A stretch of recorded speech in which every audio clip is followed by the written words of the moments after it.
동안 바쁘시다고 하셨는데 갑자기 지금 긴급하게 알려야 되겠다는 연락을 주셔가지고 저희가 전화 연결한 건데 이 내용이군요.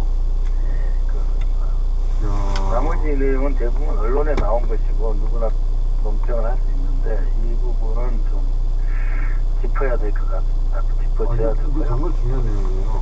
이걸 모른 채 어디서 그 테러로 의심되는 어떤 사고가 나면 그걸 가지고 거 봐라 하면서 틀림없이 이 윤석열 세력이 난리 치고 그거 가지고 언론 플레이도 할 거거든요. 그래서 이러한 그 국방장관 그 국직부대라고 하는데 이 국직부대는 동시에 합참의장의 직속부대이기도 하거든요. 그래서 합참의장께서도 이 부분이 잘 그 마무리될 수 있도록 말씀을 해주셔야 될 것 같습니다. 이건 심각한 상황이에요. 지금까지는 첩보고 그리고 그 재보고 그걸 확인하는 과정이었다면 이거는 아무리 낮은 수위의 첩보도 반드시 확인해야 되고 이 복귀하지 않았고 무기가 돌아오지 않았다는 사실 자체를 널리 알려야 되겠어요. 널리. 예. 전 국민이 다 합참에서 이제 다 자대 복귀를 지시하는 것이 가장 바람직하죠. 최고위층이니까요. 이렇게 널리 알려야 되겠어요. 군에서도 알리고 경찰도 알리고 국회에서도 알리고 방송사들도 알리고 블랙이 해당 돌아오지 않았고 부대에서도 알아야 되고요. 부대도 알아야 되고 그러니까 블랙의 가족들도 알아야 되고 모두가 다 알아야 된다 이거. 블랙도 알아야 되고. 네, 본인들도 이제 더 이상 임무는 무의미하다라고 하는 걸 알고 계실 겁니다. 전 국민이 다 알고 있다고 해야 이런 일이 벌어질 가능성이 확 떨어지겠죠. 아니 근데 이제 이거는 또 동시에 좀 모두가 주의를 해야 되는데요. 이거를 충분히 존중하면서 앞으로 대한민국의 국방과 안보를 위해서 하실 일이 많이 있지 않습니까? 잠시 후 그래서 빨리 우회전입니다. 준비하시면 이어서 460m 동체가 좌회전입니다. 이거는 전 언론이 아니에요. 이거는 단순히 첩보 수준이 아니라 박선영 의원이 이것은 무기가 돌아오지 않고 블랙이 돌아오지 않고 잠시 후 맞구나 좌회전입니다. 이어서 하시고 알리는 거라 460m 그거는 왼쪽 정말로 전 국민이 다 알아야 되겠어요. 저희도 계속 알리겠습니다. 예, 뭐 이게 그 합참이나 국방부에서 공식 입장을 발표해 주시면 국민들이 필요한 우려는 하지 않으실 것 같습니다. 국방부에서도 돌아오지 않았다고 확인해 줘야 되겠네요. 그러니까 내일이 크리스마스인데 이게 시시할 일이 아니네. 다 복귀를 하셔야 되고 국방부는 국방부대로 합참대로 지시를 해서 이 상황을 깔끔하게 안정화시키는 데 기도력을 발휘하셨으면 하는 바람입니다. 알겠습니다. 오늘 여기까지 듣고요. 이거 심각한 사안이라 이제 조금이라도 더 정보가 있으시면 다시 한번 나와주셔야 될 것 같아요. 내일이라도. 자, 오늘 여기까지 듣겠습니다. 감사합니다. 네, 고맙습니다. Please face the cameras in the front. 미국이 동맹의 일원으로서 동맹의 가치, 핵심가치라고 할 민주주의 그리고 법치 회복을 위해서 관심 가져주시고 또 신속하게 입장을 다양하게 내주신 점에 대해서 정말로 깊이 감사드립니다. 이번 대한민국이 겪고 있는 이 혼란도 결국은 민주주의의 가치 또 자유민주진영의 강고함을 전 세계에 경험적으로 보여주게 될 텐데 그 과정에서 한미관계도 더욱 단단해지고 더 발전하게 될 것으로 생각합니다. It does produce a bit of regret and a bit of sadness in me because it was hard to fathom in the 21st century an undemocratic act such as the one we saw could take place. In that regard, Mr. Chairman, I've been very encouraged by the vital role played in recent weeks by the National Assembly on the many urgent issues facing the Republic of Korea. As I sit here in this building, I'm reminded of the importance of that role, which speaks to the resilience of democracy in the country. 안녕하십니까. 배우 조준입니다. 여러분 기억나시죠? 선열로 지켜낸 광주 민주항쟁. 그 푸르고 푸른 민주주의의 뜻을 분명 우리 국민들은 뼛속 깊이 너무도 잘 알고 있습니다.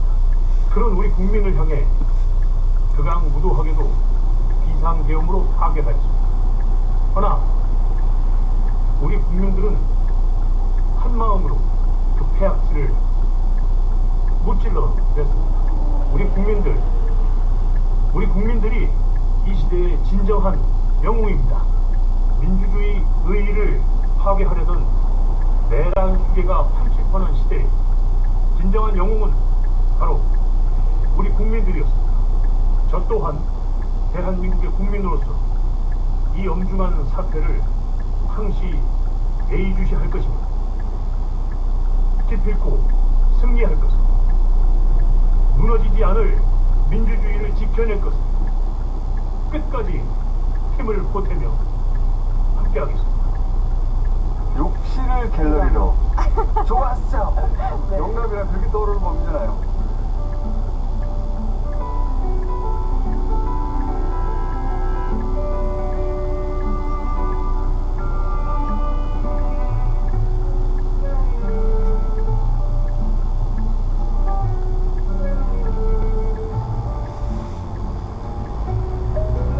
잠시 후 지하차도 옆입니다.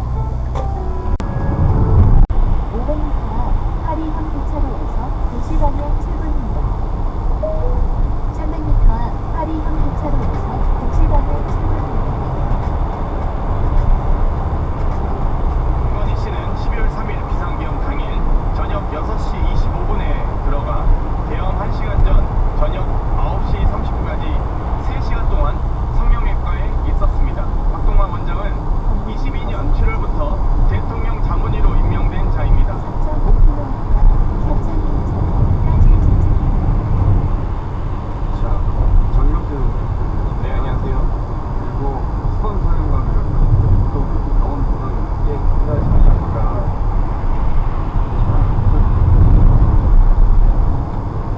설명을 또 갑니다. 네, 주목하시는 이유가 있어요. 일단 계엄 당일에 발생한 거고요.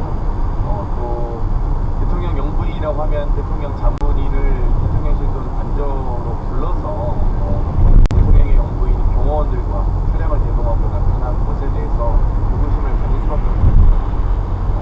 이렇게 단저로 부를 수 없었던 이유가 있었던 게 아니냐, 본인이 직접 나올 수밖에 없었던 이유가 아니냐, 또 3시간이나 성명회과를 방문한 것에 대한 또 계엄 선포 1시간 전에 황급히 발표했다는 것들, 이런 것들을 종합적으로 봤을 때 저는 김건희 여사가 비상계엄 상황을 미리 알았을 가능성이 높다.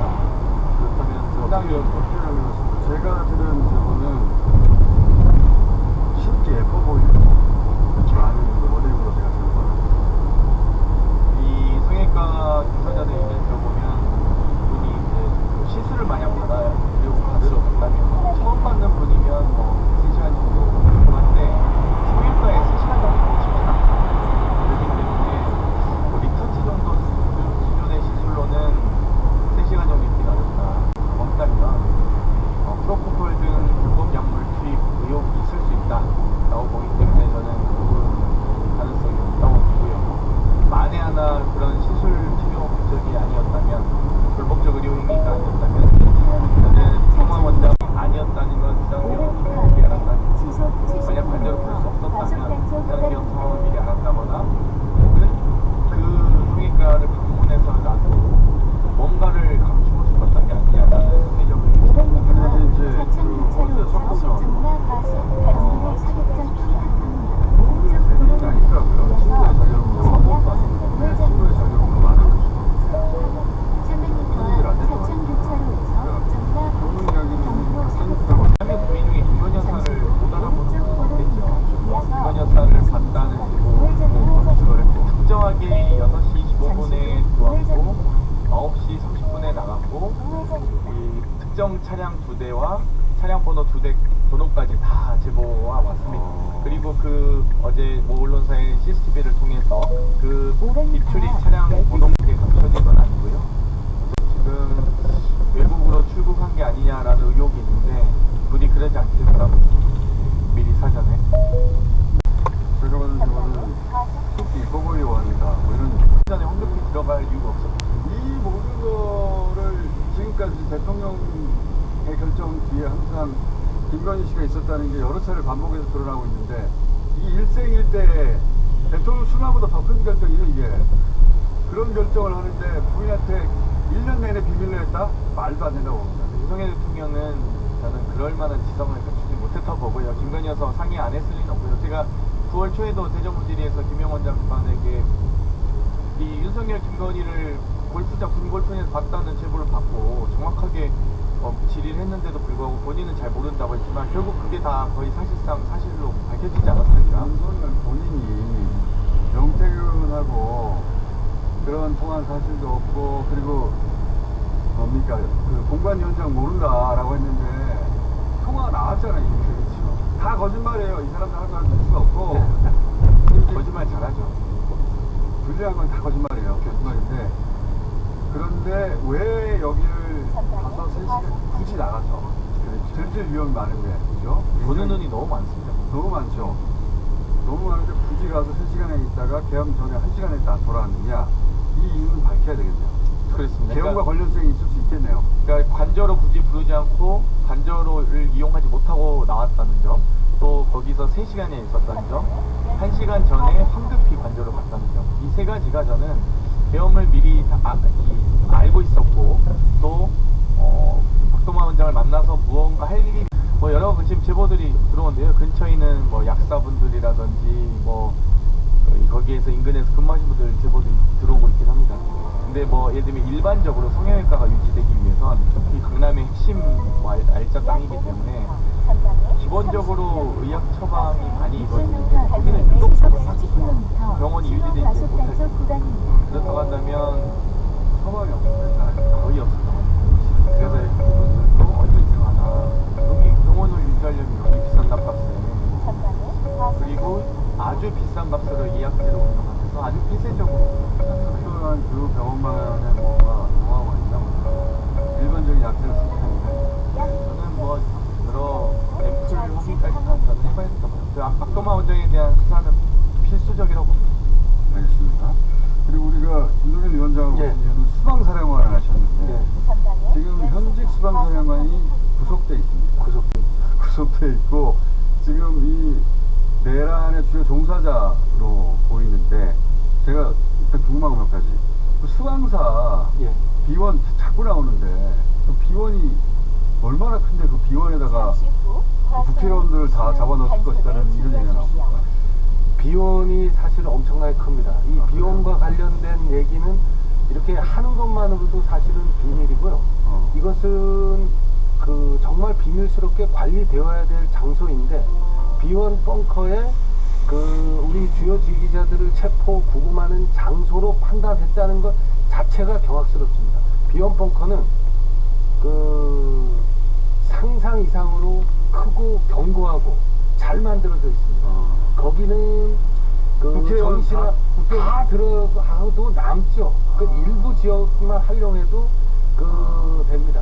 그곳은 전시나 위기 시에 국가 또는 군사 전쟁 지휘본부에 해당되는 전원이 들어가서 전시 지휘소로서 전쟁 지휘를 하는 곳입니다. 거기에는 모든 통신 및 우리가 전동 영화에서 시설이 보던 거. 그럼요. 그게 그 관악산 지하에 그 수백 미터 지하에 만들어 놓은 일반인들은 접근조차 할 수 없는. 접근조차 할 수. 이것은 비밀스럽게 관리되어 왔고, 또 관리해야 되도록 또 비밀 등급이 부여되어 있는 최고의 군사 보호 시설이고 군사 제한 시설인데, 이 시설을 구금 장소로 쓰겠다고 판단한 이것은 미친자들이죠. 거기다가 김용현은 수방사령관을 하면서 그 시설을 본인이 직접 관리하고 통제한 인원으로서 자기가 이거는 직접 봤으니까. 본인이 직접 관리한 그게 국가 위기 시에 중요 시설인데, 거기다 국회의원들 다 쳐넣으려고 했단 말이에요. 상상할 수 없는. 또 하나, 선관위 직원 30명 케이블 타이로 손발 묶고 복면 씌워가지고 문서고로 데려가라 라고. 예. 수방사 문서고. 예. 수방사 계속 나와요. 그 문서고가 비원방카입니다. 거기가 거기구나. 예, 문서고라는 별칭은 비원방카의 그 별칭 정도로 생각하면 됩니다. 그러니까 거기가 거기군요. 그럼요.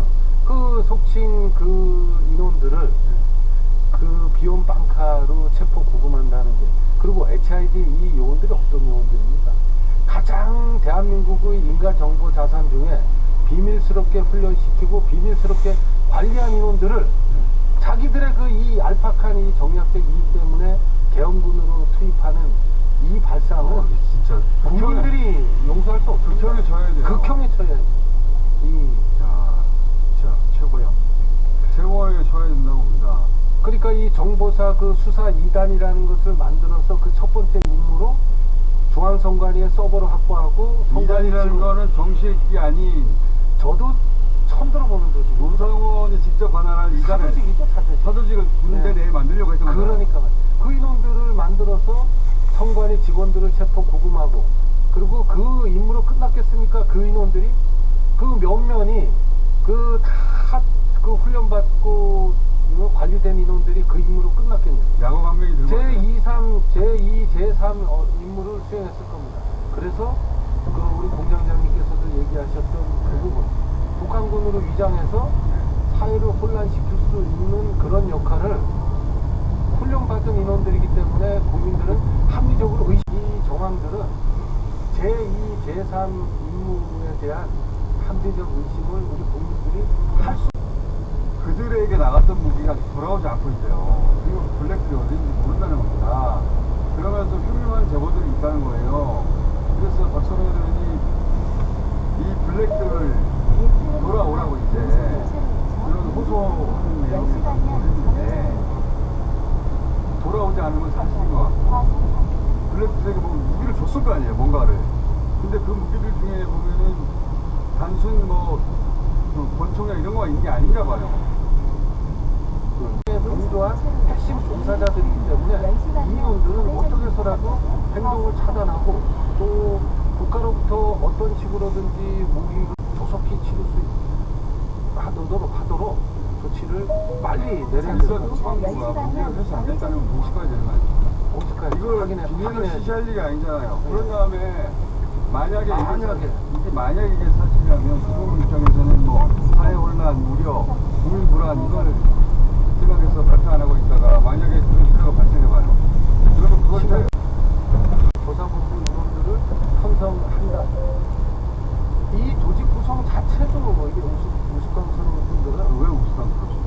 아니 기관 전방에 나가서 핵심 임무를 수행하고 있는 기관 여단장을 뜬금없이 전차 보는 사람을 전차 지휘자를 뜬금없이 그 불러들여서 이 사조직이 대장을 만든 거 아니에요? 진짜 이상한 신자들. 당황스럽게 만든 분들이 전체를 다 무시하고 그냥 자기들이 마음대로 끌어와가지고 비밀 조직을 하러 만들고. 그러니까 과거에 12.12 사태 때 조직을 30단에서 그 만들었던 것처럼 이 인원들은 누구냐 하면 그 노상원과 과거부터 깊이 인연을 근무형도 맺고 깊이 인연을 맺어왔던 그런 인원들을 데려다가 그 직함을 준 걸 보면 이것은 정확하게 계엄의 결정적인 역할을 비밀스럽게 시키기 위한 사조직일 수밖에 없고 그 역할을 사주 내지는 그 뒷배 역할을 김용현이가 해줬기 때문에 아니 노상원이라는 이 불명예 전역자 민간인이 어떻게 현역 강성들 대령들을 통제할 수 있겠습니까? 이 인원들을 통제할 수 있었다는 건 김용현이라는 이 국방부 장관이라는 자의 뒷배가 정확하게 작용해서 그 입김을 노상원이 이 인원들에 대해서 그 작용하도록 내 말이 그 국방장관의 말이야. 말이고 너희들은 장성이다. 군장성이다. 그리고 그걸 자기들은 알고 있었잖아요. 제가 제보 받아서 국회에서 말한 게 그게 실제로 벌어질 수도 있고 또 다른 뭔가 벌어질 수도 있는데 그러면 그로 인해서 국민들의 소요가 있을 수도 있고 그러면 그럴 때 탱크가 등장해버리면 그게 임팩트가 굉장하잖아요. 굉장하죠. 예. 그래서 탱크 부대장을 휴가를 내고 몰래 오라고 그랬다는 거 아닙니까? 부대장한테 보고도 하지 않고. 그러니까요. 예. 탱크 부대장을 몰래 오라고 해가지고 그 판교에 대기시켜놨다는 거잖아요. 그 노상원이. 그렇죠.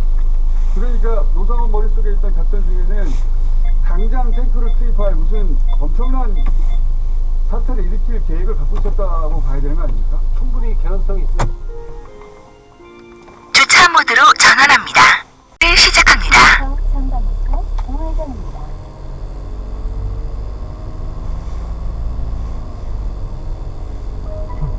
약 600m 전방에서 오성 성탑 방면으로 우회전입니다.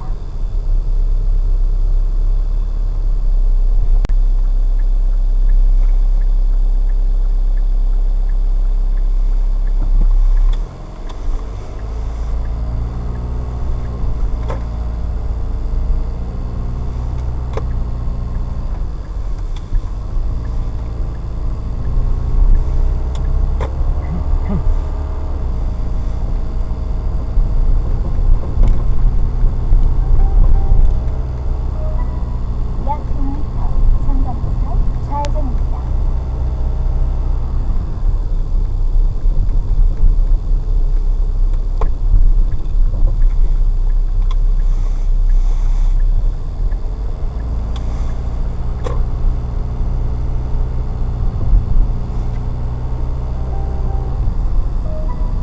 약 200m 전방에서 우회전입니다.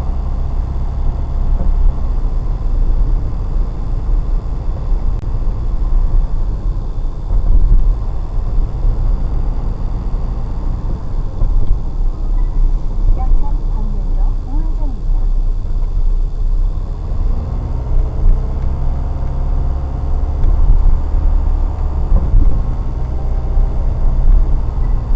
약 200m 전방에서 우회전입니다. 양산 방면으로 우회전입니다.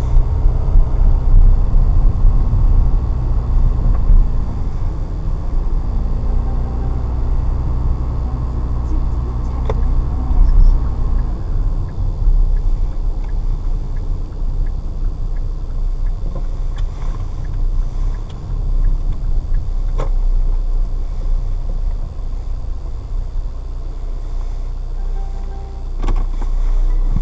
약 100m 주차 모드로 전환합니다. 시작하겠습니다. GPS가 연결되었습니다.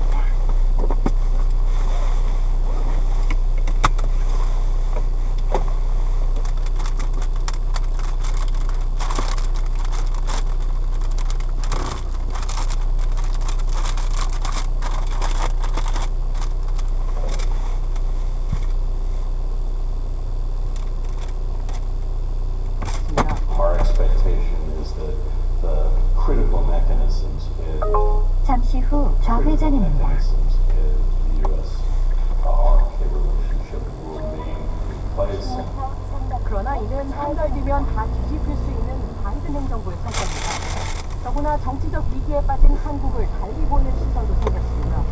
실제로 미국 의회에선 내란 사태 때 한국이 보인 모습이 한미동맹에 걸맞는 공조였는지 반문했습니다. 개헌 당시 윤 대통령이 주한미군에 알리지 않고 한국군을 투입한 점을 콕 짚었습니다. 이번 일 때문에 트럼프 행정부가 출범하면 한국을 불리한 입장에 놓을 수밖에 없다는 분석도 미국 정계에서 나왔습니다. 이를 게 더 많아진 불확실성의 시기에 300m 앞 양강 방면으로 우회전입니다. 특성을 갖지 못한 걸로 전해졌습니다. JTBC 이지우입니다.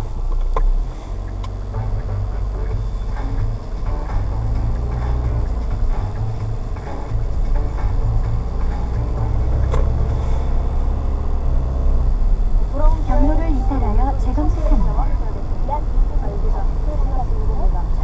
네, 첫 번째 이슈 바로 보겠습니다. 호응을 하지 않는군요. 잠시 후 어연 IC 까지 나뉘었는데 하나가 더 추가될 가능성이 잠시 후 어연 IC 방면으로 좌회전입니다. 이어서 우회전입니다. 지금 술 마실 수 있는 바가 설치되어 있다는 건가요? 일단 당시 제안을 받은 업체 측에서 거절을 했다고 합니다. 왜 그런지 다시 한번 들어보시죠. 바를 만들어야 될 거 아니에요. 500m 앞 50km 신호 위반 과속 단속 구간입니다.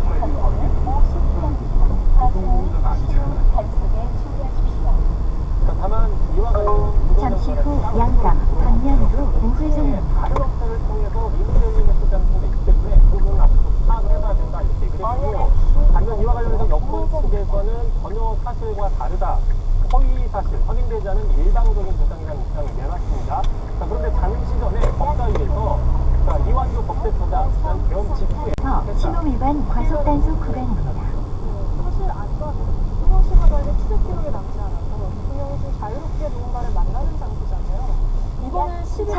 앞 5성 송탄 방면으로 우회전입니다. 그렇습니다. 아무래도 참고로 저는 기자 생활하면서 안가에는 안 가봤지만 청와대 국정상황실장 출신인 윤건영 의원은 안가에 자주 가본 전문가이기 때문에 청와대에 있었습니다. 그렇습니다. 윤 의원 같은 경우에는 아무래도 관저에서 술을 마시다 보면 눈에 띌 우려, 부담이 있기 때문에 안가를 대비했으려고 하는 시도가 있었다. 이런 가능성의 분석을 두 개를 줬습니다. 자, 말씀하신 것처럼 실제 개혁다라는 식의 말을 했다고 밝혔죠. 그 다음에 개혁 당일에는 잠시 후 5성 송탄 방면으로 우회전입니다. 개헌 직후에는 아까 그 법제처장을 비롯해서 박동대 장관 등이 최종을 한 사실이 저희 보도로도 알려지기도 했었습니다. 뿐만 아니라 앞서 대통령 관저에도 슈퍼레이더차 있는 거 아니냐 이런 의견이 나왔잖아요.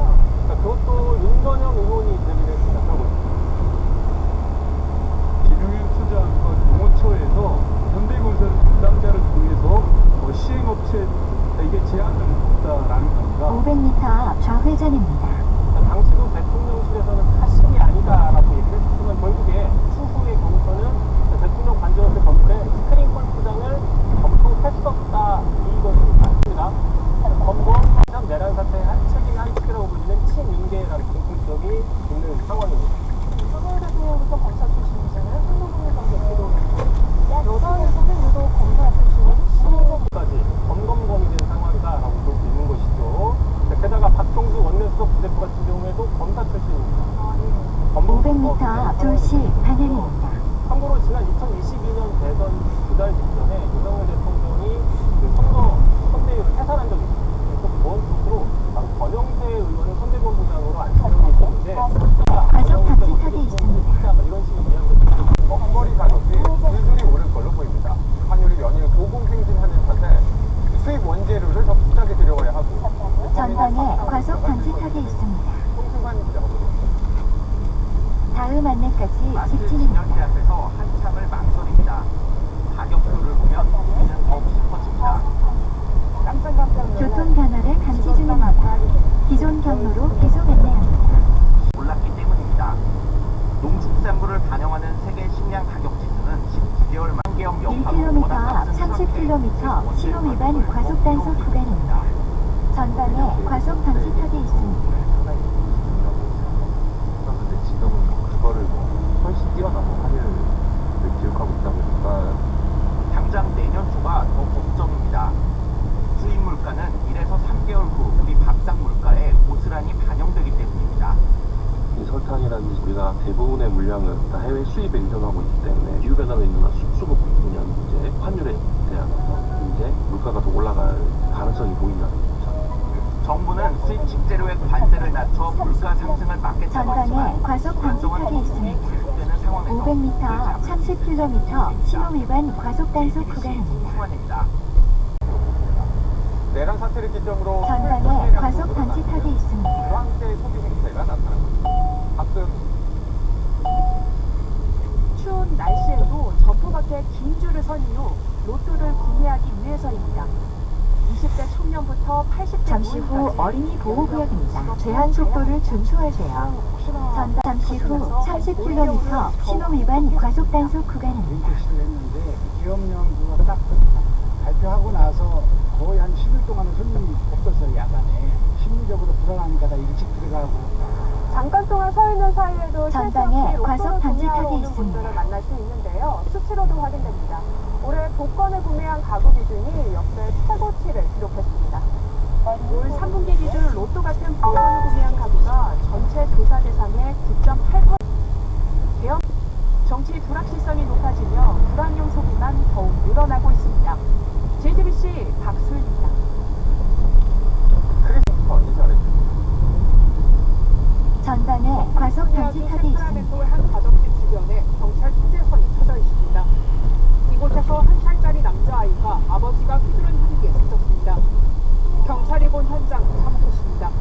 In 20 years that I've been on, I can't think of a case worse than this. Horrific. It's rare that I'm at a loss for words. I don't know. But this is pure evil. And there's no other way I can describe it. 가정폭력 신고를 받고 출동한 경찰이 침실에서 아이의 전방에 머리를 과속 발견합니다. 방지턱이 있습니다. 폭력을 피해 1km 앞 회전 교차로에서 장남 오산 방면 12시 방향입니다. 이어서 경유지 부근입니다. 앞두고 벌어진 일인데 지역입니다. 대추피는 크리스마스 이브. 자, 이룡 기자, 사람들이 많이 보이는군요. 500m 앞 회전 교차로에서 장남 오산 방면 12시 방향입니다. 이어서 경유지 부근입니다. 전방에 과속 방지턱이 있습니다. 사진도 찍고 즐거운 시간을 보냈습니다. 그리고 시민들, 외국인 관광객 할 것 같으니까 현장에서 많은 시민분들 만나봤는데요. 올해 전방에 과속 방지턱이 편안하게 있습니다. 보낼 수가 없을 것 같다. 잠시 후 어떤 연말 즐거움이라도 느끼려고 딴장 나왔습니다. 정치적인 부분만 잘 될 수 있으면 내년은 아마 좋은 한 해가 되지 않을까. 잠시 후 경유지 부근입니다. 1km 앞 70km 박스형 단속 구간입니다. 1km 앞 70km 과속 단속 구간입니다. 다만 중부지방을 중심으로 약하게 비가 내리거나 눈발이 날리는 곳은 있겠습니다.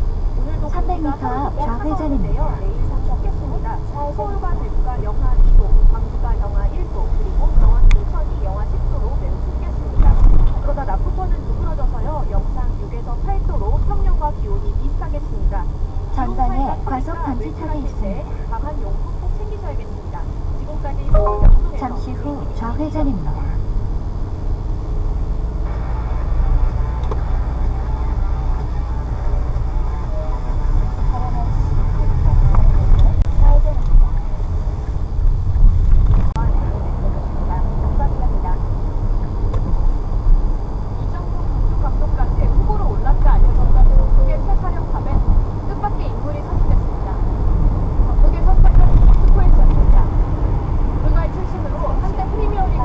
잠시 후 70km 박스형 단속 구간입니다.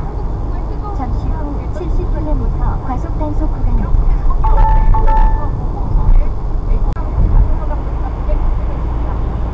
당시 인체 기술인사가 유럽으로 건너가 면접까지 했습니다.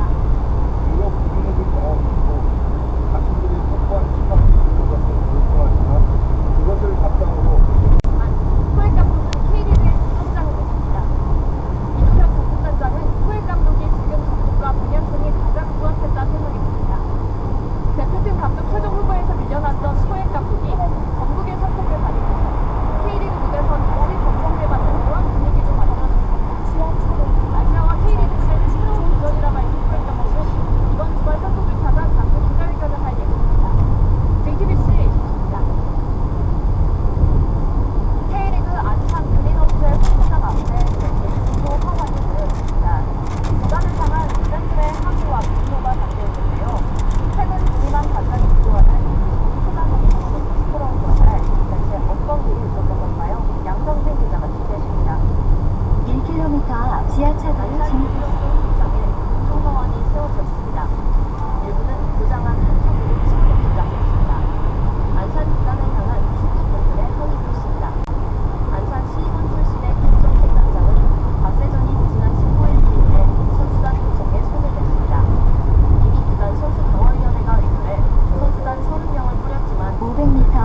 단속 구간입니다.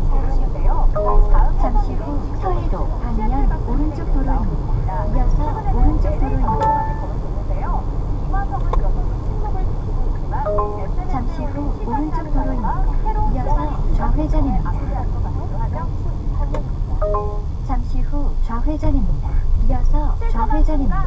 바로 역습이 시작됩니다. 멀리 던져진 공을 공중에 뜬 채로 받아서 그대로 잠시 후 좌회전입니다. 이어서 오른쪽 도로입니다.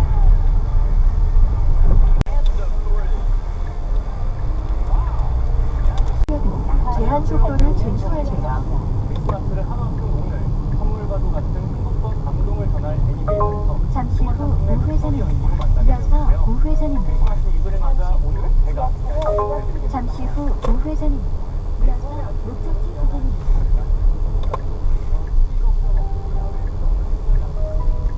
약 600m 상가에서 소금마을 방면이라 좌회전입니다. 잠시 후 좌측 신호 단속에 주의하십시오. 목적지 구간 직전 안내를 종료하십시오.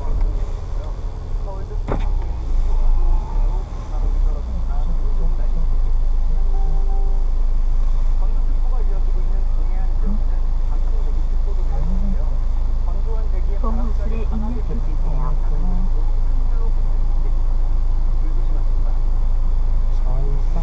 내일 아침 기온은 서울과 대구가 영하 2도로 시작하겠습니다.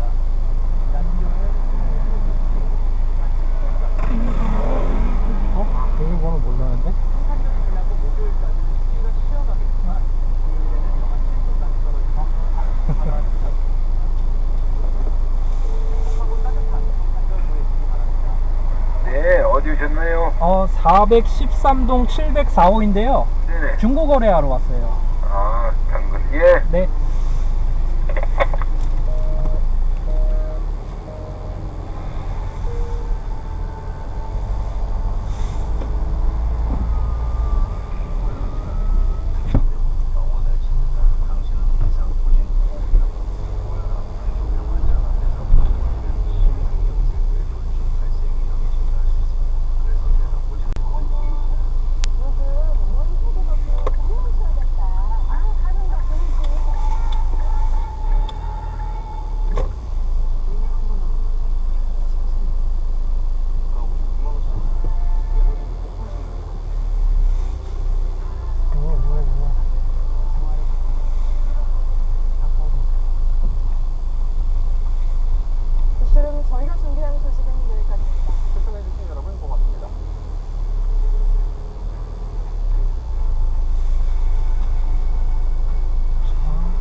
국가정부 예약대표 국민들이 비인적 상태로 대통령 관전 지역에 출동한 것이라며 계엄군과는 무관하다고 해명했습니다. 대통령 관저와 국회의장 공간이 가까워서 발생한 오해라는 겁니다. 앞서 취임된 여인영 전 박격사령관의 영장에는 여섯 사령관이 우원식 시장과 한동훈, 이재명 여야 대표 잠시 후 좌회전입니다. 이어서 70m 우회전입니다. MBC 뉴스 정유를 다시 탐색합니다. 12.3 내란당 시작동된 계엄 관련 사건을 공개하려니 국방부가 그런 자료는 아예 없다는 답을 줬다. 국방부 말대로라면 김용현 당시 국방부 장관이 어떤 이유로 비상서로 남아있지 않나 정유를 다시 중도 탐색합니다. 거치게 들어간 걸까요? 아니면 결과적으로 근거도 없이 이뤄진 불법 개혁을 실패하고 있는 사연입니다. 박근혜 정부 시절인 지난 2017년 기무사령부의 계엄보직권 일부인 계엄사령관 추천 건임은 육군 참모총장을 내 계엄사령관으로 추천하는 판단하고 검토한 결과가 적혀있습니다. 국방부가 작성해 이를 대통령에게 문서 형태로 결재받을 것을 아예 양식으로 정했습니다.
무슨 사람도 별로 없어.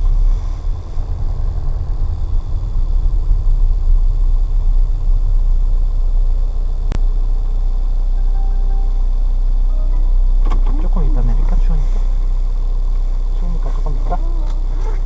지금 내릴 거야? 너무 추운데. 주차 모드로 전환합니다.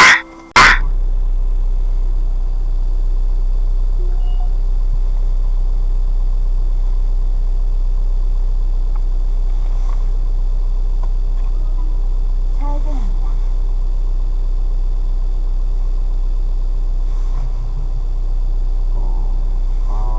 정부로 안내를 어제 4시 15분에 받은 지시는 잠시 후 그 전에 좌회전입니다. 이어서 우리가 이제 문제제기해서 50m 차관이 좌회전입니다. 문제인지 이제 확인을 해보니까 이제 아무래도 이 정보사가 됐던 블랙팀 관련 데서 해수 조치에 들어가라. 그 전에 이미 했다고 거짓말 해놓고 어제 아침에 4시 15분에 지시가 내려왔다는 게 아니에요. 그래서 이제 자기들은 그 어떤 배에 갔다가 보관한 어떤 곳에 갖다 놨다는 거잖아요. 그러니까 이후도 계속 살아있고. 그럼 이 팀은 뭐 5일 만에 명령이 났다는 건 5일 전, 그 이전 명령이 계속 왔다는 거 아닙니까? 그렇죠. 그래서 명령이 끊겨가지고 이 사람들이 불안했던 거죠. 그래서 저희 보고 계속 방송에 나가서 블랙 움직이지 말아라 하는 이야기 해달라고 했었던 것이고, 제가 그래서 23일날 세 군데 전화 인터뷰에서 다 같은 이야기 했던 거죠. 근데 여기서 중요한 게 여기서 중요한 게 헌재로 그 탄핵 수청이 넘어갈 때를 DJ로 잡았다는 거잖아요. 네, 그렇습니다. 그렇다는 얘기는 계엄 실패 이후에 추가 명령이 내려왔고, 그리고 그걸 대기하고 있었는데, 그런데 그렇다는 얘기는 이 블랙에 대한 명령 라인은 살아있다는 거잖아요, 지금. 살아있는 것이죠. 살아있는 거예요. 여기서 확인할 수 있는 건. 그렇죠. 그 윤석열이 뭐 어제까지 공수처에 출석하라 하니까 자기가 원하는 필요할 때 한다는 거잖아요. 이 사람들은 이런 소요를 일으켜가지고 다시 복귀할 생각을 하고 있는 거예요. 저거 또 하겠다는 거잖아요. 그 자기들이 원하는 때. 그러니까 이제 전기투쟁 같은 경우는 이제 포기를 했고, 아직 포기하지 않은 그 기획팀도 또 있을 수 있잖아요. 그거를 다시 작동시키겠다는 건데, 이거는 국민 여러분, 그건 국가 반란이고 대반란입니다. 지금 한미 간의 북한을 억제하기 위해서 가장 중시하는 새 공항, 청주, 사드까지 여기를 공격하라고 지시하는 게 국가 변란의 반란 아닙니까? 그리고 이 임무를 수행하러 이 병을 받은 사람들은 대한민국의 최정예 부대이고, 그래서 애국심과 대한민국에 대한 충성심이 살아있기에 이분들은 그나마 안 하신 겁니다. 그래서 훌륭한 판단을 해버렸죠, 진짜. 다른 블랙 요원님들도 마찬가지입니다. 대한민국을 위해서 키워진 정말 최정예 요원이시니까 대한민국을 위해서 일을 하셔야 됩니다. 앞으로도 마찬가지예요. 정권이 국가가 아니거든요. 그렇죠. 여러분들은 계속 국가를 위해서 충성을 하시는 소중한 자산이시기 때문에 정말 움직이시면 안 되고 신고를 해주셔야 돼요. 신고하는 방법은 여러 가지 익명을 이용해서 할 수 있는 방법이 있습니다. 해야 됩니다. 그렇지 않으면 여러분들이 결과적으로 내란에 동조하거나 내란에 반란에 가장 심각한 임무를 수행하는 것밖에 되지 않습니다. 저는 근데 이 얘기를 꼭 하고 싶어요. 이 노상원의 수첩을 보면 저는 이 썼던 요원들 있지 않습니까? 이 사람들도 살려주지 않았을 것 같아요. 노상원이. 그런 생각을 그렇죠. 네, 원래 2중 3중으로 캔슬하는 거예요. 하나로 지우고 그 다음에 딜리트하고 또 지우고 그러니까 이분들을 살려주지 않았을 것 같아요. 노상원은. 그렇기 때문에 최 말단에 공작원으로 그 임무를 부여받은 분들이 다 중재하시고 공개적으로 신고를 하는 것 같습니다. 한 가지만 더 저희가 어제 아침에 사실 전화를 나갔거든요. 굉장히 짧은 300m 왼쪽 제보라고 할 수도 안 되는 정말 짧은 전화인데 전화를 했는데 내용이 간단해요. 곧 김용현 기자회견 할 텐데 특정 단어를 말하면 그걸 신호로 움직일 거다. 기자회견을 말아야 되고 짧게 버렸어요 그냥. 어제 오후에 기자회견 한다는 내용이 나왔거든요. 근데 어제 아침 10시만 하더라도 이 내용을 알고 있는 것은 그냥 기자들? 그럴 것 같은데 이 정도 수준으로 기자들은 알 수 있어요. 일반인들은 이거 뭐 알 수가 없거든요. 물론 뭐 부서지는 사람이 막 공부를 받아서 할 수도 있는데 제가 이런 거 보다 보니까 이게 가능성이 아무리 잡혀도 이거는 말해야 된다 싶어서 말하거든요. 그러니까 수사가 아마 기다리겠죠. 변호사들이 어떤 맥락이다 모르는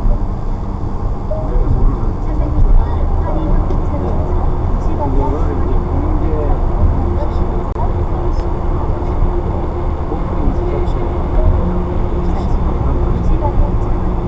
수석시험 많이 사용하죠. 근데 김용현과 노상원이 저희가 하고 한 마지막 통화 12월 4일 아침 3시 20분에 노상원이가 김용현이랑 중국의 여러 가지 선택 중에서 뭘 하겠다고 했기 때문에 노상원이 아니라 김용현을 오프닝 수석시험 근데 들어가기 전 자기가 시간을 소개해 들어갔기 때문에 들어가기 전에 이러이러한 마지막 인스트럭션을 주고 갈 수는 있지 않습니까? 그리고 그때는 노상원의 존재를 국방에서 이야기하는 모르는 없잖아요. 그렇죠. 그렇죠. 두 분은 계속해서 여러 가지 일부 직접 와서 아시겠지만 기자들이 반성하지 않잖아요.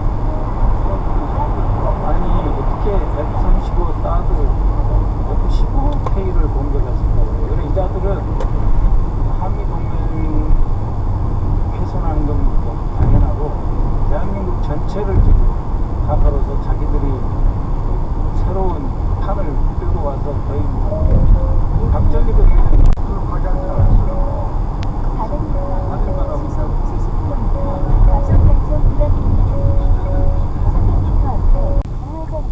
그리고 내란 주요 임무 종사자입니다.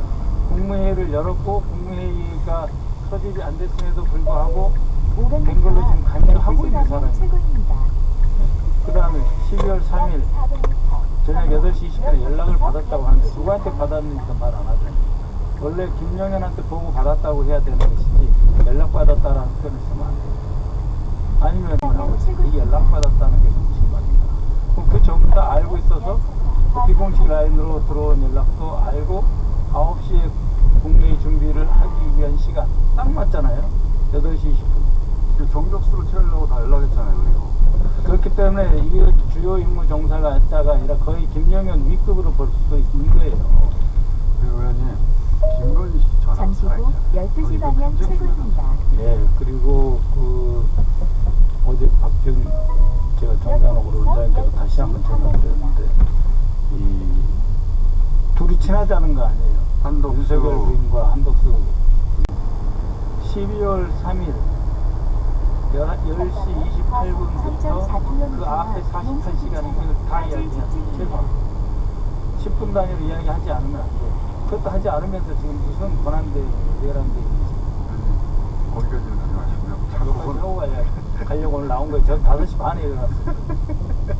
거기까지 따라왔다는 것이지 이것을 국방부가 공식으로 회수했다는 것까지는 확인이 아니에요. 5일 동안 연락이 지시했다는 건 지시라에 계속 살아있었고 그 시기 중에 자기들 우리가 유치하니까 가장 최근에 받은 지시는 헌재에 소추안이 갈 때를 타이밍으로 알고 있었다는 거잖아요. 그러니까 이거는 자기들이 장악하고 있는 상태에서 우리 법부는 법적으로 요건을 갖춘 그런 스텝, 그런 단계를 하나가 밟아야 되니까.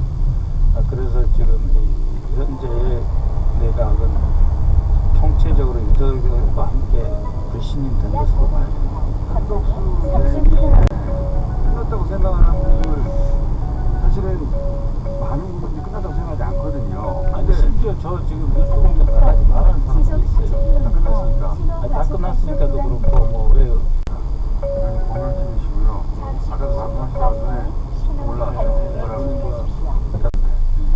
고맙습니다. 박선원 의원이었습니다. 예, 그래도 구독은 해주십시오. 박근혜 TV. 맞습니다. 뉴스공장도 많이 해주세요. 우리. 지금 언론 보도 났거든요. 검찰에서 특수본에서 공수처에 사건 기록을 수사 자료를 제대로 안 넘기고 있어요. 서로 협조를 지금 하려고 노력하고 있습니다. 협조를 지금 이첩을 하기로 했으면은 다 넘겨야 돼요. 이거 고발장 이런 거 넘겨가지고 체포영장 어떻게 받아내요? 고발장 하나 붙여가지고 체포영장을 칩니까? 수사 기록을 다 줘야지 증거를 가지고 체포영장을 치는 거지. 법무차관님. 네. 검찰한테 수사 기록 다 들어가세요. 이렇게 주면은 수사를 못하는 거예요, 공수처가. 이런 식으로 검찰이 플레이하고는 공수처 수사 못한다고 또 언론 플레이하고. 그럴 거잖아요, 검찰이. 안 받을 거네요. 이첩을 하기로 했으면 공수처법에 따라서 사건 기록을 전부 넘겨야 돼요. 그래야 피해자 윤석열에 대한 수사가 진행이 됩니다. 전부 다 보내가지고 다 달라고 하십시오. 그게 사건 이첩이에요. 그렇지 않습니까? 잘 알겠습니다. 녹취록에 이 사악한 용이 자리 잡은 곳, 그곳을 우리는 용산이라 부릅니다.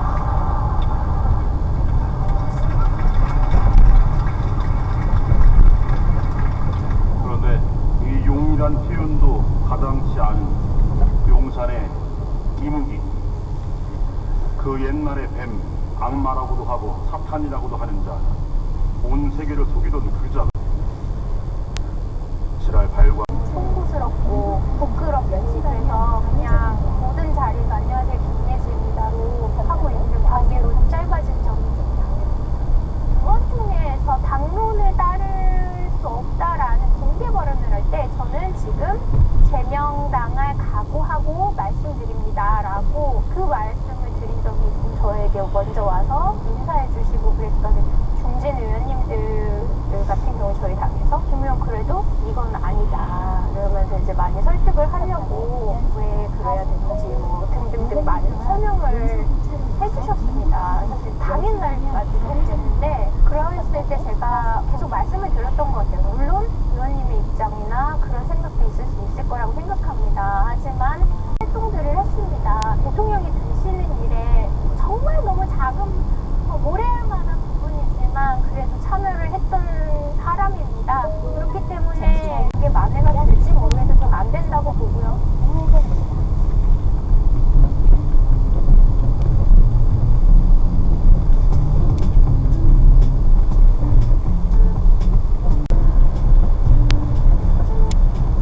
윤건영 오셨습니다. 안녕하십니까. 네, 윤건영입니다. 이제는 웬만큼 환경에서 함께하시는데 지금 그러니까 대통령 안전가옥을 이 안전가옥이 아니라 술집의 형태로 예, 바 형태로 바꾸려고 했다. 저는 이거를 믿습니다. 아니, 저는 사실 이 제보를 꽤 오래 전에 받았거든요. 근데 방금 부장장이 웃으신 것처럼 설마 그때는 아니 설마 그러는지 아무리 정신이 나갔지만 그 정도까지는 아닐 거예요. 술집 형태로 바꿔놔야 아 진짜 정상이 당한 기세도 없네. 내용이 뭡니까? 꽤 오래 전에 제보가 들어왔는데 인테리어 하시는 분한테 오파가 들어왔대요. 삼청동 안가를 바 형태의 술집으로 좀 바꿔달라라는 오파를 받았다는 거예요. 신뢰할 만한 제보였는데 이제 그 인테리어 하시는 분은 공사 의뢰가 들어왔으니까 삼청동 한가 현장까지 가봤다는 거예요. 제보자가 500m 앞 목적지가 있습니다. 안가는 아무나 들어갈 수 없는 거 아니에요? 네, 못 들어가죠. 제가 청와대에서 판정했었는데 안가를 가는 사람도 11명도 안 되고 가본 사람은 안 손가락 한손으로 상황실장이셨는데요. 저는 300m 앞 목적지가 있습니다. 대통령과 함께. 당연히 그건 대통령 그래서 대통령의 허가나 위임을 받는 것도 아주 제한적으로 그렇지 않으면 대통령과 같이 가는 것이 그리고 확실한 거예요. 예, 자기가 나중에 큰일 날까 봐. 처음에는 당연히 공사를 하려고 갔는데 이게 안전가옥이고 병원들이 다 보는 사업장이고 이게 주저하는 거죠. 야, 이거 하다가 어떻게 되지? 주변에다가 물어봤대요. 그 의뢰를 받으신 분은. 그래서 야, 너 하지 마라. 이제 엮이지 마라. 이런 건 가까이 가는 거 아니야. 라고 하니까 그분이 포기를 했다. 그분은 포기했는데 다른 사람은 또 했을지 안 했을지 모른다. 그건 확인할 수 없죠. 본인은 네. 이거 해달라고 해서 네. 들어가서 이게 견적을 보다가 네. 처음에 하려고 했는데 네. 너무 무서워가지고 그렇죠. 접고 나서 제보를 한 거구나. 그렇죠. 제가 이거 한 거거든 못 믿을 것 같으니까 가서 이제 막 찍었겠다 사진을. 네. 견적을 내려고 하니까요. 그렇죠. 당연히. 그래서 네. 그 사진을 보여주면서 받았던 그 제안은 이걸 술집 형태로 네, 술집. 저는 그 이후에 어느 정도 손은 됐을 거라고 생각을 해요. 왜냐하면 저희가 이거 좀 알아보려고 이 사람이 안 한다고 거를 포기했었다. 그렇죠. 그리고 제가 그 이후에 일이 벌어졌으면 예산을 썼을 때 아닙니까? 그래서 경호처한테 예산 사용 내역을 달라라고 했더니 그걸 안 줘요. 경호처가. 그러니까 뭔가는 했을 거로 보여지는 추측을 하고 있죠. 여기를 다 내란 모의의 장소로 썼겠네요. 이 술집을. 맞습니다. 안가가 술집이 된 거네. 왜냐하면 안가를 관리하는 곳이 경호처입니다. 즉 김용현이 관리. 주차 모드로 전환합니다. 시작합니다.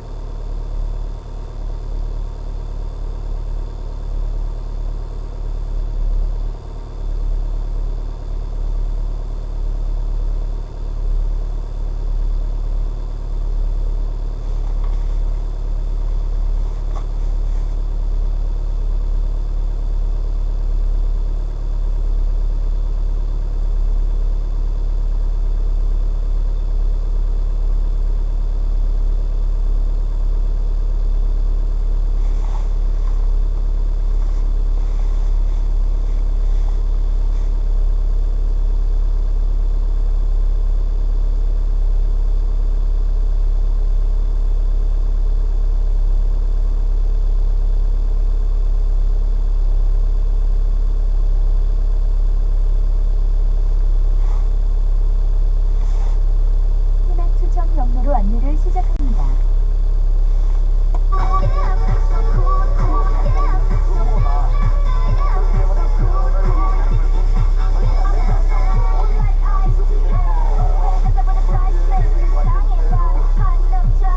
힘이 돼야 된다. 이 두 가지 외에는 개헌이가 거국매각이가 100원, 1000원 이런 것을 절대 해서는 안 된다 하는 그런 생각에서 지난주에 있었던 거국매각 문제를 저도 함께 얘기를 했습니다. 예. 자, 그 기업인이라는 사람은 문 대통령의 인사에 관여할 수 있을 정도의 인물인가요? 왜냐하면 일단 첫 번째로 12월 19일이면 탄핵 소추된 뒤인데 그러면 공식적으로 대통령에게 인사권이 없잖아요. 그렇죠. 그렇기 때문에 거국내각을 구성해서 오변하려는 거예요. 마치 개헌을 통해서 임기를 연장하려고 하는 거죠. 그렇기 때문에 주술 속에서 사는 망상이다 이거죠. 그럼 거국내각 총리를 지금 생각해보면 누가 임명하죠? 임명할 사람이 없는 거예요. 예. 그런데 그러한 일들이 지금 현재 진행 중에 있기 때문에 제가 모두에 말씀드렸던 대로 지금도 대란이 진행된다. 그러니까 빨리 의식대를 체포해서 세상과 격리시키지 않으면은 이러한 음모가 계속되기 때문에 공수처에서 경찰에서 빨리 해달라는 것을 촉구하는 겁니다. 예. 지금 대통령도 수사나 탄핵 심판에 대한 시간 끌기에 나선 것으로 보이고 국민의힘도 시간 끌기에 동참하는 것으로 보이고 대통령 권한 대행 역시도 시간 끌기를 함께 한 것으로 보이고 그건 현행법으로도 내란 외환과 현행법은 법원의 영장 없이 체포할 수 있거든요. 그것을 우리 법사위에서는 계속 촉구를 했고 오동훈 경수처장도 내라고 답변한 사람이 또 자꾸 그렇게 이상하게 빼는 거예요. 그래서 거듭 말씀드리지만은 우리 법사위에서는 내일이나 모레 중 현안 질의를 통해서 공수처장에게 긴급 체포하라는 것을 촉구하게 됩니다. 예. 자, 그리고 오늘 김용현 전 장관 측이 기자회견을 했는데 물론 뭐 일부 취재진들을 막아서고 취재 방해 행위를 하기도 했습니다만 그게 뭐 본질은 아니고요. 검찰 진술은 지금 거부하고 있으면서 의견을 작성해서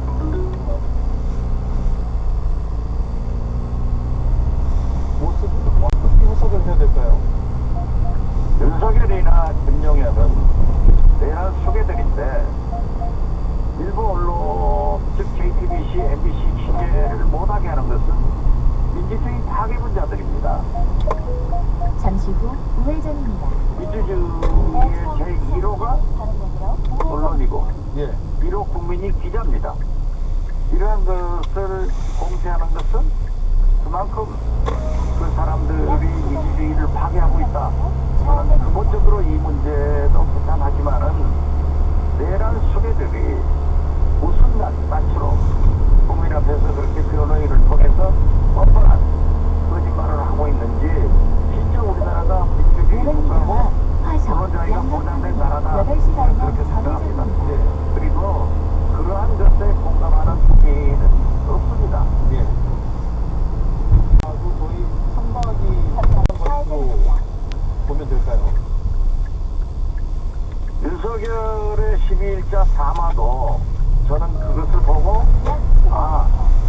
자기 여기입니다. 자기들이 성경을 올리기 위해서 했다고 하면은 왜 개헌법 그도 없는 군인을 동원해서 국회를 또 선관위, 헌법기관 선관위를 정쟁이 이 사람이 모든 것을 다 개혁해 정보사령관이었던가 암척사령관이었던가 참으로 한심하게 생각합니다. 알겠습니다. 오늘 여기까지 들어야 될 것 같습니다. 일정 중에 지금 마쳤기 때문에 바쁘신 와중에 저희가 좀 질문할 내용들이 많아서 그렇게 연결해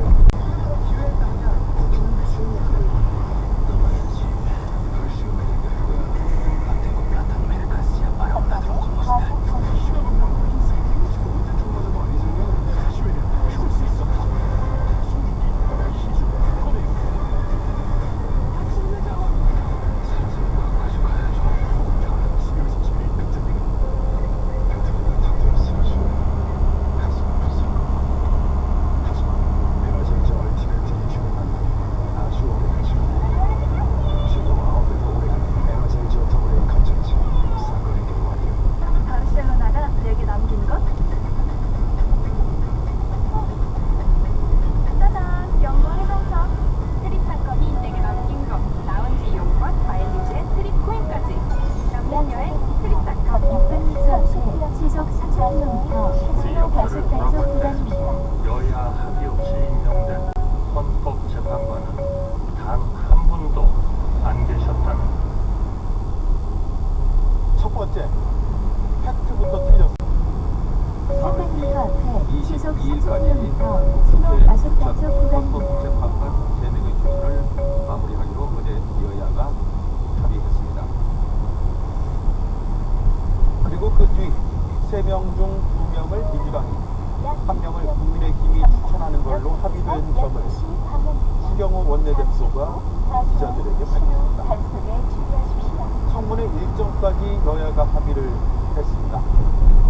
명색이 대국민 담화인데 팩트체크는 합시다. 그리고 두 번째, 역사에 이런 적이 없다고 했는데 그러면 우리 역사에 현직 대통령이 내란 수괴 혐의를 받은 적이 있습니다. 대통령 권한대행이 내란 혐의 피의자 겸 대통령 권한대행 겸 국무총리가 대통령 따라 시간 끌기에 나섰다는 얘기가 타당한 겁니다. 앵커 확인. 네, 오대영 라이브 마치겠습니다. 내일 뵙겠습니다. 고맙습니다. 전 사령관의 경찰에서는 저기에 사살도 있었고 NLL 북한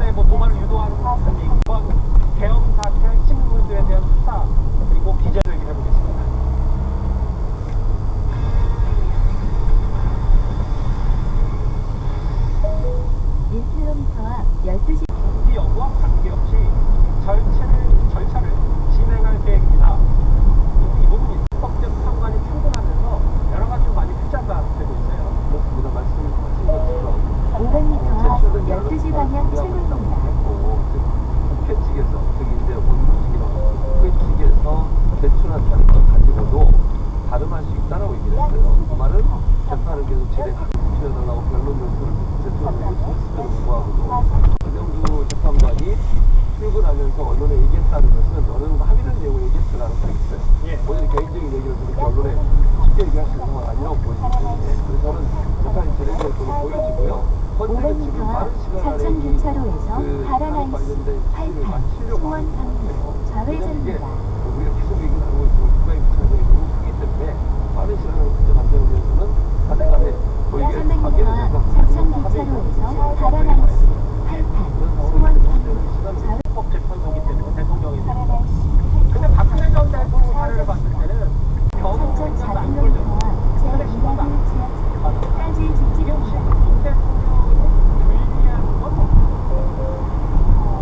전 대통령 같은 경우에는 탄핵 심판처럼 수서결사 협조하지 않았시고 결국에는 탄핵이 종용되면서 파면되는 과정에 있어서 좀 불리하게 작용한 것이 결정력에 나와 있었는데요. 거기에 대해서는 윤석열 대통령도 보다 잘해. 국회에서는 탄핵 소추 변호인단은 지금 헌법재판소 재판관들 출신으로 지금 꾸리고 있거든요. 그런데 책임을 회피하지 않겠다라고 하셨잖아요. 만약에 변호인단 구성이 이어지고 있으면 본인이 실시간으로 헌법재판소에 의견서를 넣어서 이런 사정이 있으니 차라리 본인은 기일을 변경해달라라는 시선이 걸쳐서 분명히 할 수가 있는 것이거든요. 그런데 지금 서류 자체를 통달받고 있지 않는 모습들 그리고 수사기관의 소원에도 역시 응하지 않고 있는 모습들이 국민들의 입장에서 굉장히 좀 실망스럽다고 말씀드리고 싶고 탄핵의 과정에 있어서 그리고 수사와 재판의 과정에 있어서도 좋을 것은 하나도 없는 부분이라고 생각합니다. 근데 또 보니까요, 이런 탄핵 심리하고 별개로 수사 시기도 돌아가서 지난번에 성탄절 수업하라고 했을 때 무대인들 일요일 새벽 2시간 정도를 전달했습니다. 나자 분들의 대통령 측의 수사보다는 탄핵 심리 참 제가 뉴스타트 시작부터 지금까지 요동치는 정치로 의식을 생각하게 하는 짚어봤는데 여권, 야권의 대선주자들은 이제 그거를 일단 알아보고 지하철도 진입입니다.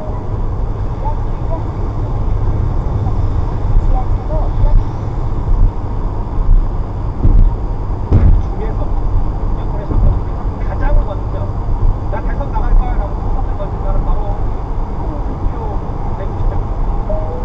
1km 지하철로 옆입니다. 이어서 310m 우회전입니다. 일단 그 주요 내용을 살펴볼게요. 제가 그리고 박근혜 전 대통령 탄핵은 수표가 조기돼서 불리하지 않습니다. 저는 이 말이 들었습니다. 이런 자기 선택은 장골뱅이가 자기 안 갈 수가 있다. 지하철 이어서 310m 우회전입니다. 차로를 이용하세요. 잠시 후 지하철로 옆길입니다. 이어서 310m 앞 우회전입니다.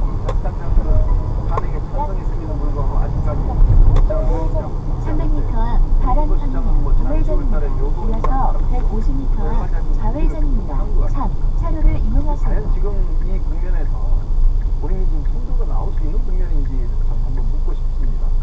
더군다나 지난 과정들을 잠시 후 보면 우회전입니다. 이어서 150m 앞 좌회전입니다. 대표를 비판했고 또 윤석열 대통령과 자주 모임을 가지시는 거 아니에요? 그러면 그때 본인이 뭐 책임 총리까지 이야기했다고 하는데 그때 윤석열 대통령에게 도대체 무슨 조언을 해줬는지 모르겠습니다만 그러나 이 사태와 관련해서 본인이 가장 먼저 저렇게 손들고 대선을 준비하겠다라고 하는 게 상당히 좀 불편하게 들리시는 분들이 많을 것 같습니다. 우선 여당이 지금 정말 이 유례를 찾아볼 수 없는 대혼란의 시기지 않습니까? 여기 여당의 원로라고 하시는 분이 뭔가 당을 수습하고 보수를 수습하는 뭐 그런 국면이 아니라 오히려 먼저 내가 먼저 나서겠다라고 하는 게 과연 지지자들에 어떻게 비춰질지 이 대선판 자체가 불리하지 않고 아무래도 이재명 대표의 여러 사업 리스크나 중도 확장성을 홍준표 시장이 꼬집은 것 같은데 근데 이제 그 세용 지표를 장이 섰는데 장돌뱅이가 장에 안 갈 수는 있겠냐. 물론 뭐 본인이 유력한 뭐 대선 주자라고 생각하면 뭐 선거판에 뛰어드는 게 당연히 정치인의 책무라는 취지가 있겠지만, 근데 이제 대선이라는 게 뭐 시대 정신도 필요하고 본인의 어떤 공약 가치관, 근데 이제 듣기에 따라서는 장이 섰다라는 표현이 어떻게 들릴지가 모르겠어요. 그 홍준표 대구시장은 대구도 그냥 본인이 장이 서서 그냥 장돌뱅이로 출마하신 것 같아요. 그러면 대한민국도 장돌뱅이 수준의 정치인을 원하나? 그러니까 결국에는 그 정치인의 자기 언어가 자기의 수준을 정하는 겁니다. 그러면은 이제 홍준표는 장돌뱅이네. 장 서면은 총선이든 지선이든 대선이든 장만 서면 나오네. 돌이켜보면요, 지난 대선에서 나왔잖아요. 근데 결국에는 한 번도 대전에서 어떤 승리를 해본 적이 없지요. 근데 홍준표 대구시장, 저는 대구시장으로서 얼마나 이 정치인으로서의 인정을 받았고요, 대구 시민의 지지를 받았는지는 제가 알 수는 없으나 최소한 대구 시민에 대한 공복으로서 선출된 공직자로서 미안한 감정은 나는 장 섰으니까 장돌뱅이 저를 떠납니다 라는 게 대단히 자랑스러운 것처럼 얘기하는 거니까 저분이 뭐 여러 가지 예전에 밑으로 나름대로 정치적인 좋습니다. 본인에 대한 인정을 잠시 후 유턴입니다. 방금 전에 그 대구 영상 편집이 됐습니다. 홍준표 시장 육성으로 오늘 마치 대선 출사표를 던질 듯한데 그 목소리 들어보겠습니다. 박근혜 대통령 탄핵 때는 좌파들의 집단 광기로 인해서 국민 전체가 사실상 대안이 없었어요. 문재인이한테 갈 수밖에 없어요. 근데 이번에는 왜 다르냐? 박근혜 탄핵에 대한 수표. 근데 이번에는 박근혜 탄핵 때문에 상남 일지구 우회전입니다. 정부를 이용하십니다.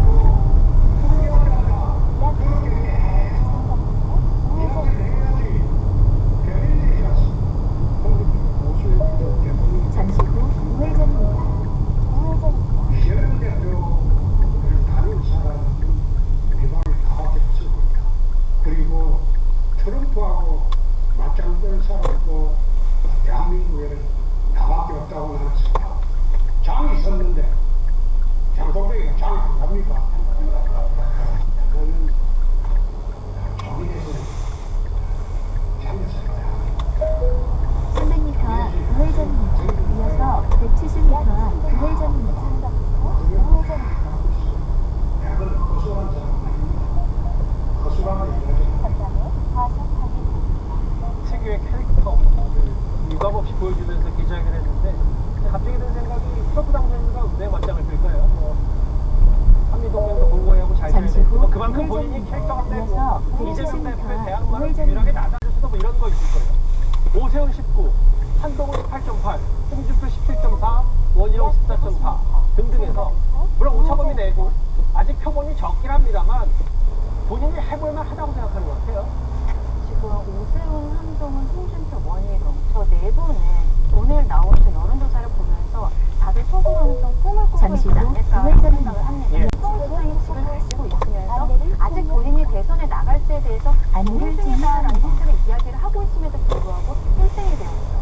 한동훈 전 대표 같은 경우에는 이미 사퇴를 하고 지금은 자맹을 하고 있는 것으로 보이는데 그럼에도 불구하고 지금 0.2%포인트 차로 2등입니다. 홍준표 시장 같은 경우에는 계속적으로 본인이 특히 한동훈 전 대표를 때리면서 대권주자로서의 모습을 SNS를 통해서 많이 보여줬었는데 17.4% 그리고 원희룡 전 장관은 전당대회 이후로 사실상 아무것도 한 것이 없거든요.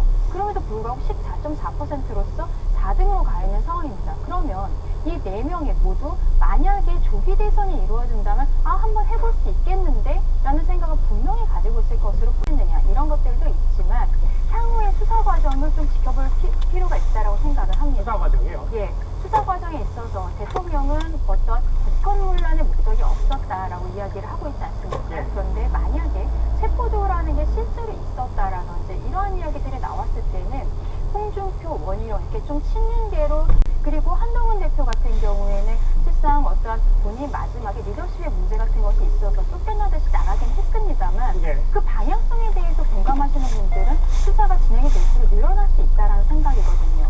지금 이 오늘의 이 여론조사가 굉장히 이 네 분에게는 대선을 상정한 다음 홍준표 시장이 가장 먼저 스타트를 끊었어요. 자기 트럼프 당선인과 맞짱 뜰 수 있고 이재명 대표를 상대할 건 나쁩니다. 그런데 한동훈 전 대표 관련해서 지금 새로운 비대위 체제가 이제 조금씩 꾸려질 텐데 전직 대표 한동훈 대표 관련해서 친윤계에서 이런 언급을 합니다. 제일 큰 거는 문제가 많았다. 문제가 많았다. 상대방의 나랑 포용력, 인내심, 책임감 부족한 면이 많고 대선 후보로 출마한다면 실패할 거다. 리더십 얘기를 했어요. 그러니까요. 물론 저는 한동훈 전 대표를 그렇게 높게 평가하진 않습니다, 개인적으로. 그럼에도 불구하고 과연 유영아 의원이 이렇게 얘기하는 게 맞나는 생각이 들어요. 무슨 말이냐면 한동훈 대표가 리더십을 발휘하지 못했다고 얘기하는데 그 발휘하기 못하게 만든 사람이 누구죠? 주차 모드로 전환합니다. 를 시작합니다.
모드로 전환합니다. 갑니다.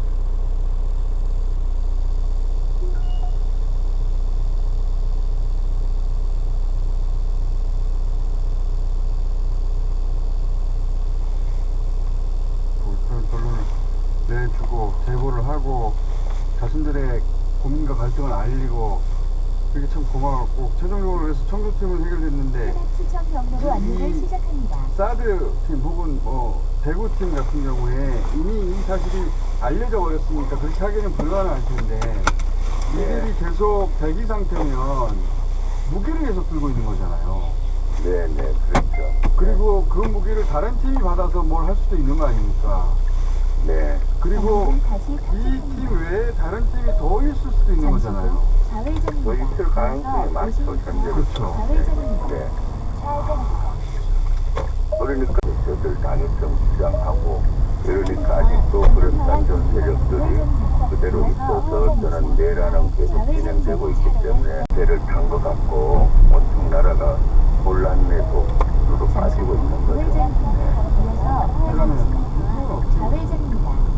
김용균 변호인단의 입장 발표 전에 이게 언론을 타기 전에 저희가 어제 아침에 전화를 받았습니다. 그저께 아침에 전화를 받았어요. 그러니까 이런 김용균 쪽에 기자회견이 있다는 게 알려지기 전이었어요, 일반인들에게는. 네. 기사가 나기 전이었는데 이 영장 발표의 특정 키워드가 명령어다. 그러니 기자회견을 막아라고 툭 끊어버렸단 말이에요, 전화를.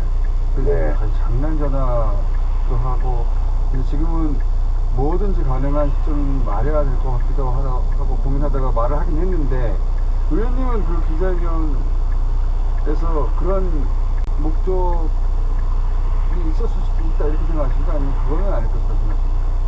그런 가능성이 있죠. 왜냐하면 불행 요원들을 했던 인원들이나 하고 있던 인원들로부터 제가 자세히 그것들이 임무 수행을 어떻게 하는지를 확인해 봤을 때 이렇게 통신망이 직속 상관 한 명한테 명령을 그 친구들은 받고 하는데 끊어졌을 때는 어떻게 하느냐 했을 때 신문에 보면 부고란 이런 거 있지 않습니까? 그런 걸로 대신 지령을 받는다.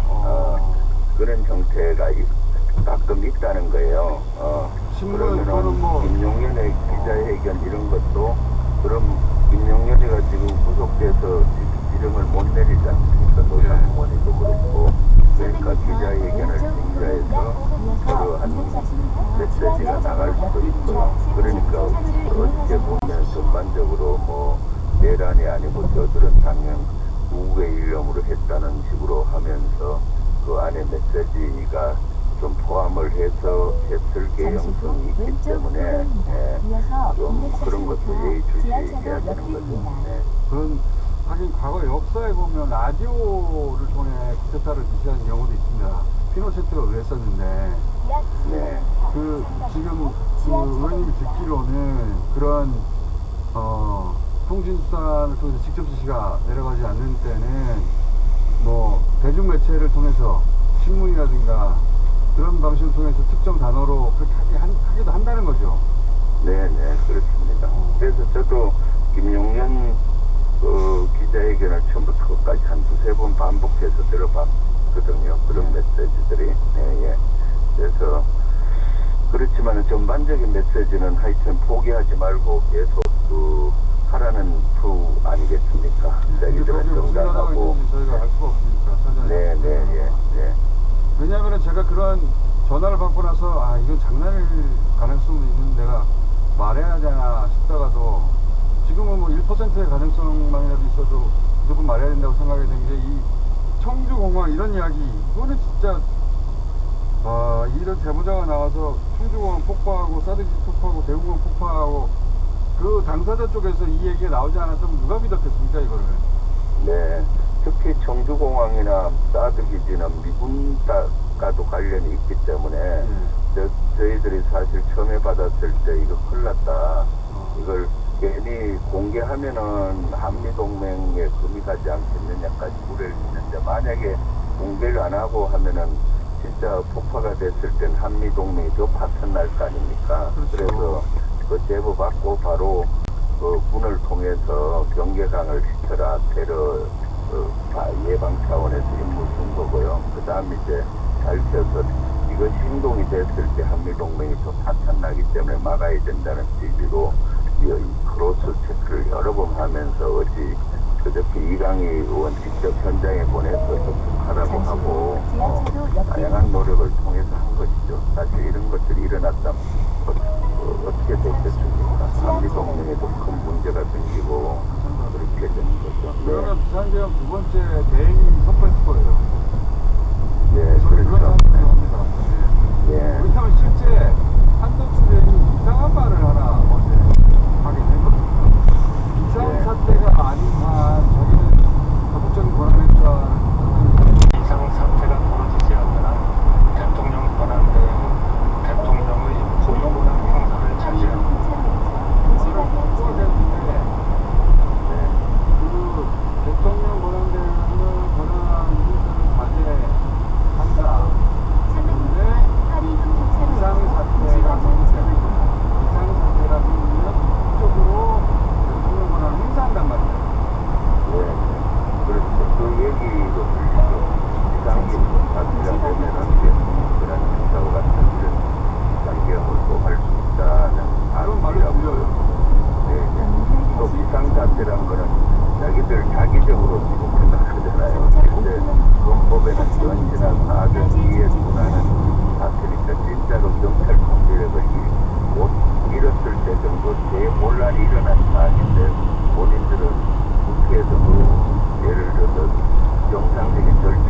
내란 진압에 최우선해야 된다. 내란 진압이 결국은 국정을 바로 세우는 거고 미국 경제도 반등하고 있는데 내란 진압만이 정말 변화가 될 수 있는 거라고 저는 보고 있거든요.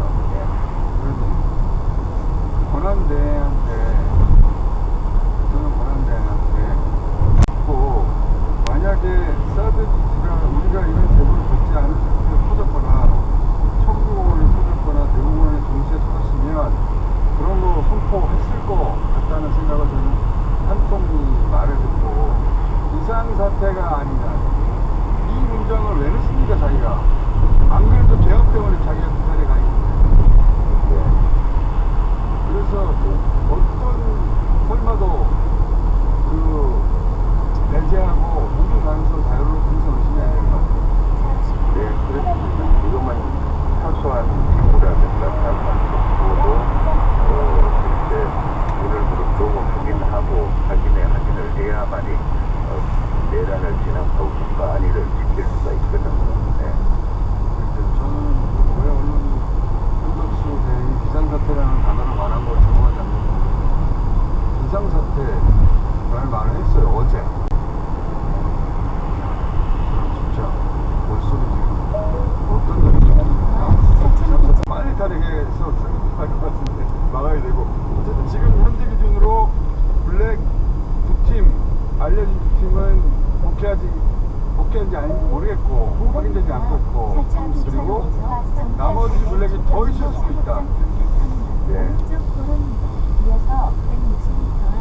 저는 거기에 무게를 두고 계속 하고 있습니다. 네, 그리고 제보로밖에 안 될 것 같습니다.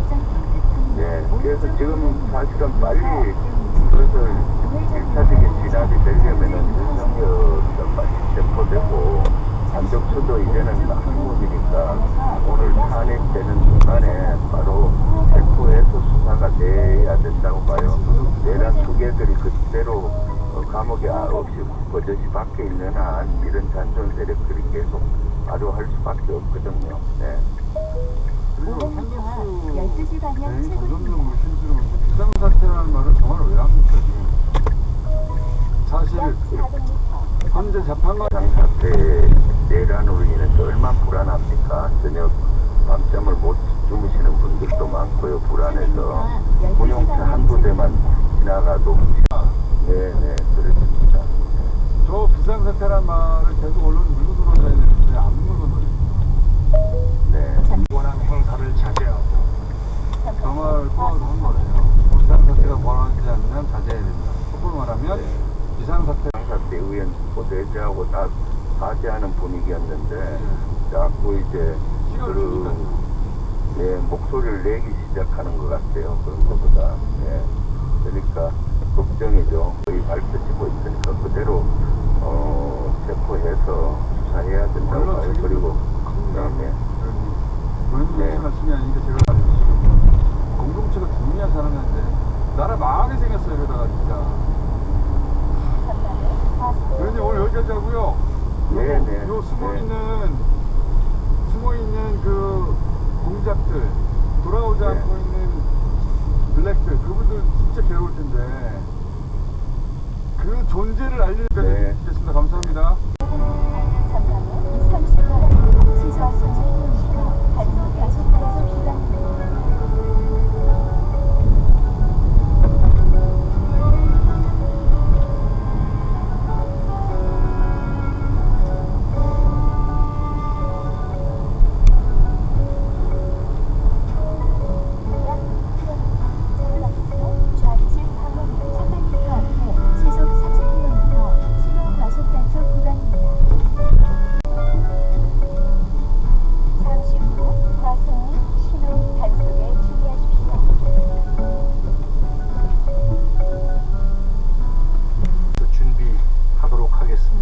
특별조사위원회의 설치 그리고 무엇보다도 내란 사태의 진상 규명과 재발 방지를 위한 결정적인 제보나 증언, 공익신고를 한 이들에 대해서는 그 형을 감경하거나 면제하는 것 등을 포함한 특별법을 준비해서 곧 당 차원에서 발의하도록 하겠습니다. 통치행위가 사법심사의 대상이 아니라는 견해가 있습니다. 후보자의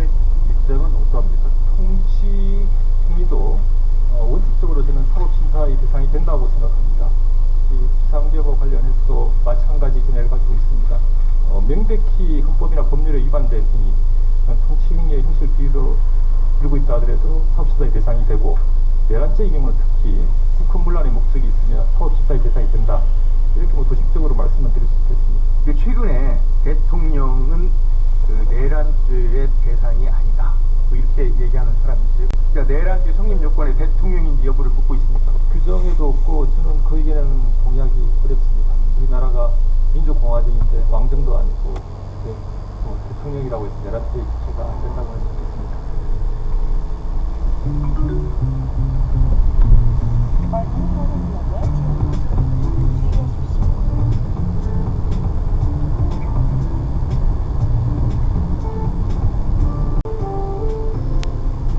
계엄사령관과 함께하는 공직주자 나오셨습니다.